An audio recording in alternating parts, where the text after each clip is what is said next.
हमारे जीवन में 4 पुरुषार्थ है। परसों मैंने निवेदन किया। सबसे पहले धर्म, भगवत नाम लो, उसके बाद अर्थ कमाओ।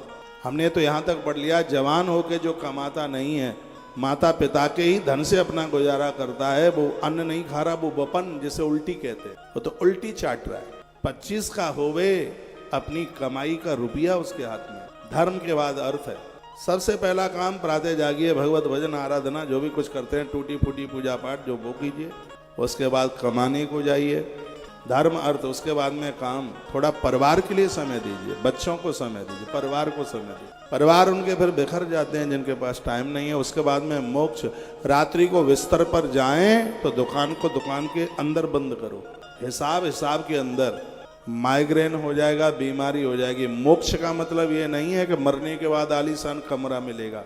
मोक्ष का मतलब है कि बिस्तर पर सोने को जाते हो, हर प्रकार से संसार के उन क्रियाओं से आप उन सोच से विचार से मुक्त हो। उस समय तो मैं रात को रुद्राष्टक का पाठ करके सोता, प्रातः गोपी गीत के साथ जागता हूँ। गोपी गीत का पाठ करने से हार्ट मजबूत रहता है। गोपी गीत का पाठ करने से हार्ट बहुत मजबूत रहता है। आदित्य हृदय स्तोत्र है, गोपी गीत है। और जो रुद्राष्टक का जो पाठ है, ये तो किसी बीमारी को ही नहीं आने देगा।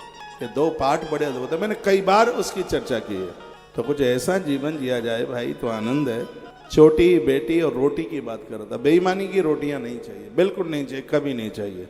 आपका बेटा नौकरी ज्वाइन करने के लिए जा रहा है, उसको समझाइए, कहिए बेटा हमें रिश्वत नहीं चाहिए, हम नहीं बनना चाहते रावण जैसे अमीर, नहीं हमें चाहिए, हमें 2 नंबर का चाहिए ही नहीं। बिल्कुल बच्चों को यह संस्कार दीजिए, जरूरी है।